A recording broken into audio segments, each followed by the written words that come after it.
ছোট বাচ্চাদেরকে বিশেষ করে মোবাইল ফোন বড়রা দিবেন না। আমাদের বাচ্চাগুলোকে আমরা শেষ করে ফেলছি ভাই, বিশ্বাস করে আমরা খুন করে ফেলছি। আমার একটা 3 বছরের বাচ্চা আছে আলহামদুলিল্লাহ।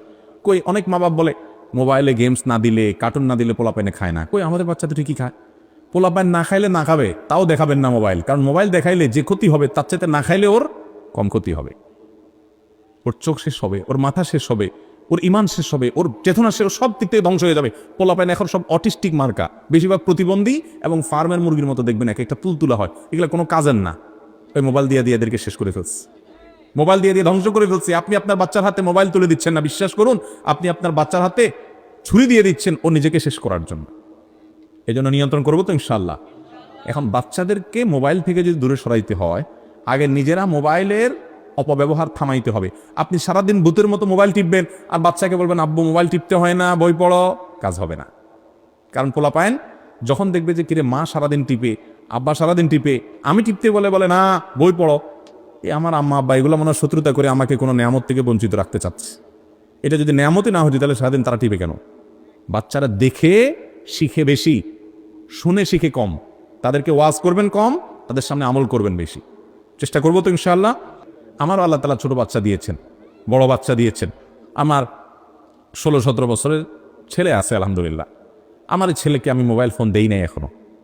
16-17 বছরের ছেলে প্রতিদিন মাদ্রাসায় যায়, ঢাকায় বাসা থেকে আসে।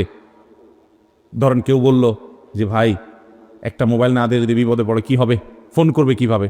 তো প্রশ্ন হলো যখন মোবাইল ছিল না তখন মানুষ কি করতো? কি বলেন?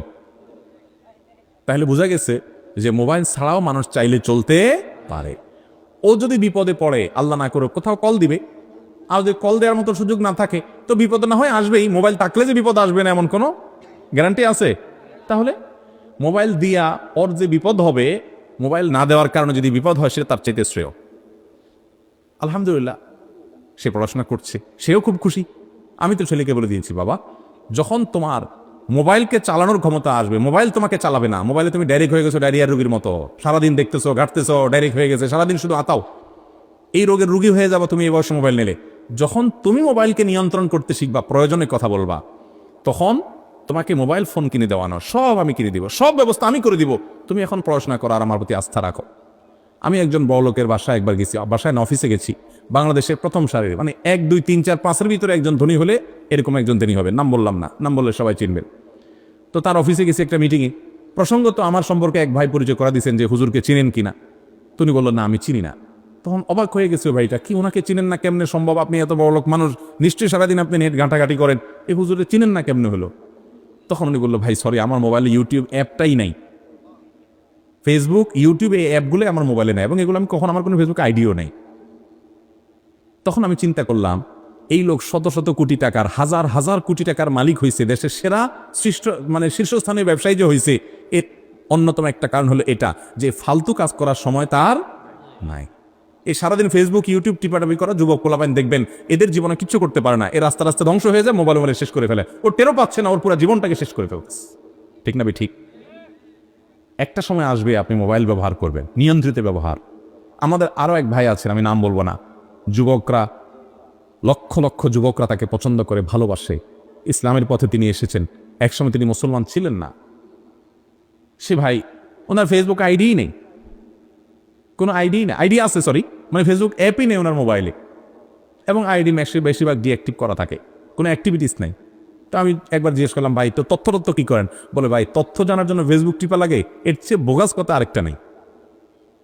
কারণ যার ফেসবুক নাই সেও কিন্তু তথ্যটা ঠিকই নিতে পারে, আমাদের সময়গুলো সব শেষ করে ফেলে। বিশেষ করে বাচ্চাদের ব্যাপারে, আমি বাচ্চাদের কথা বলতেছি না।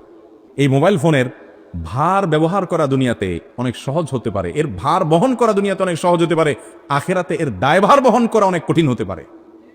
মোবাইল দ্বারা সবচেয়ে বেশি অপরাধ যেটা হয়, সবচেয়ে বেশি হারাম যেটা হয়, স্মার্টফোনে হারাম জিনিস দেখা, নেটে হারাম হারাম বিভিন্ন নিষিদ্ধ বিভিন্ন বিবরণী সেগুলো আপনি পড়ছেন, বিভিন্ন বর্ণনা পড়ছেন, বিভিন্ন ভুইফোড় অনেকগুলো নিউজ পোর্টাল বের হয়েছে আজকাল, যে শুধুমাত্র আজে বাজে নিউজ করা, একটা সহজ নিউজটাকেও এমন নোংরাভাবে উপস্থাপন করা, যুবকরা বাধ্য হয়ে ওইটাতে ক্লিক করে এবং মনে করে যে সেখানে রগরগে কোনো বর্ণনা আছে। ভাইরা আমার, এটাতে হারাম স্বাদ পাবেন, কিন্তু আপনার মনটাকে আরো অস্থির করে দিবে, আল্লাহ থেকে আপনি দূরে সরে যাবেন, আপনার ইমানই দুর্বলতা তৈরি হবে, তাকওয়া শেষ হবে। মোবাইল ফোনে সবচেয়ে বেশি অপরাধ হয় এই চোখের গুনাহ, সেটা পড়ে হোক হারাম কোনো কিছু, অথবা কোনো হারাম ভিডিও দেখে হোক, কোনো হারাম ফিল্ম দেখে হোক, কোনো অশ্লীল দৃশ্য দেখে হোক, কিংবা কোনো মিউজিক ইত্যাদি শুনে হোক। তো এই ধরনের বিষয়গুলো থেকে বেঁচে থাকা ফরজ। আপনার স্মার্টফোন যদি আপনাকে, অনেক যুবকরা আমাদের কাছে প্রশ্ন লেখেন, ভাই আমরা মাস্টারবেশনে আক্রান্ত, হস্তমৈথুনে অভ্যস্ত হয়ে গেছি, বাঁচতে পারি না। এর প্রধান কারণ হলো এই মোবাইল ফোন। আমি বলি যে আপনি মোবাইল ফোনটাকে, স্মার্টফোনটাকে চেঞ্জ করে ফেলেন, একটা বাটন ফোনে চলে যান, 6 মাস আপনি নিজের বিরুদ্ধে নিজে সংগ্রাম করেন, ইনশাআল্লাহ দেখবেন আপনার এই বদভ্যাস এমনি কি হয়ে গেছে, দূর হয়ে গেছে। সে সাথে আরো যে পদক্ষেপ আছে বিয়ে শাদী করে সেগুলোতে করবেনি। তাহলে ভাইরা আমার, মোবাইল দ্বারা সবচেয়ে বেশি পাপ হয় চোখের গুনাহ। আমার মোবাইলে আমি হারাম কিছু দেখব না। আমার ফেসবুকে যদি কোনো ফ্রেন্ডের, কোনো বন্ধুর লিস্টে থাকার কারণে খারাপ কিছু আসে, ওকে আনফ্রেন্ড করে দিব। কোনো পেজ থেকে খারাপ কিছু আসে, ওটাকে আনফলো করে দিব। কোনো নিউজ পোর্টাল থেকে বাজে কিছু আছে, ওইটাকে ব্লক করে দিব। কোনো গ্রুপে থাকার কারণে খারাপ কিছু আসে, ওই গ্রুপ থেকে লিভ নিয়ে নিব। সোজা কথা, আমি হারাম থেকে বাঁচার জন্য চেষ্টা করবো, কারণ আল্লাহ বলেছেন ওয়ালা তাকরাবুজ জিনা, জিনার কাছেও যেও না। যুবক ভাইরা আমার, আপনি আজকে একটা আর্টিকেল পড়বেন, খারাপ নোংরা একটা নিউজ পড়বেন, একটা মেয়েকে নিয়ে বাজেভাবে একটা নিউজ করেছে একটা বই পড়, কোনো প্রতিষ্ঠান কিংবা কোনো বড় মিডিয়া, আপনি সেটা আজকে পড়লেন। কালকে একটা ভিডিওতে একটা মেয়ের অঙ্গভঙ্গি, তার শরীরের বিভিন্ন অঙ্গ প্রত্যঙ্গ দেখলেন, হারাম মজা নিলেন। আপনি পরশু আরেকটা হয়তো আজে বাজে কোনো বাজে ভিডিও ক্লিপ দেখলেন, অশ্লীল কিছু দেখলেন, আপনার মনটা অস্থির হবে। আপনি চোখের জেনা থেকে মনের জেনায় চলে যাবেন, আপনি অনেক জেনায় চলে যাবেন, আপনার বৈবাহিক জীবন ধ্বংস হবে, ইমান আমল ধ্বংস হবে, আপনি ইবাদতের স্বাদ থেকে বঞ্চিত হয়ে যাবেন। এই জন্য স্মার্টফোন ব্যবহার যারা করবেন, এই গুনাহ থেকে বেঁচে স্মার্টফোন ব্যবহার করা মানুষ এখন সোনার হরিণ হয়ে গেছে। ঠিক না বে ঠিক? আমরা যতগুলো পয়েন্ট বলছি, এর মধ্যে সবচেয়ে গুরুত্বপূর্ণ হলো এই পয়েন্টটা। বিদায় মোবাইল ফোনে হারাম কোনো কিছু দেখার ব্যাপারে আমাদের সবচেয়ে বেশি সতর্ক থাকতে হবে, সেটা দেখা থেকে সাবধান, আপনার বিরত থাকতে হবে। আল্লাহ তাআলা আমাদেরকে তৌফিক দান করো। ভাইরা আমার, 13 নম্বর যে শিষ্টাচারের কথা বলবো তা হলো, মোবাইলে অনেকে টাইম পাস করার জন্য গেম খেলে। এটার জন্য আবার স্মার্টফোন লাগে না, বাটন ফোনেও চলে। ওই যে সাপলুডু চলে, আরো কি কি চলে, আছে না? ভাইরা আমার, মুসলমানের জীবনে এত অহেতুক সময় নেয় যে সে গেমস খেলে সময় কাটাবে। দেখেন, আমাদের অবসর সময়গুলোতে ইস্তেগফার, তাসবিহ, তেলাওয়াত, জিকির থাকার কথা ছিল, দুরূদ পড়ার কথা ছিল। এখন আমাদের কোনো অবসর সময় নেই। যুবকরা মসজিদে তো বটেই, এমনকি টয়লেটে যাওয়ার সময় মোবাইলটা নিয়ে যায়। ঠিক না বে ঠিক? ওখানে বসে বসে টিপতেছে, যেখানে টয়লেটে 2 মিনিট লাগতো তার 10 মিনিট লাগতেছে, কারণ সে মোবাইল টিপতেছে বসে বসে। ঠিক না বে ঠিক? বাইর হয় না, বাইর হয় না, বাইর হয় না, কারণ খুঁজে দেখেন মোবাইলটা নিয়ে ঢুকছে।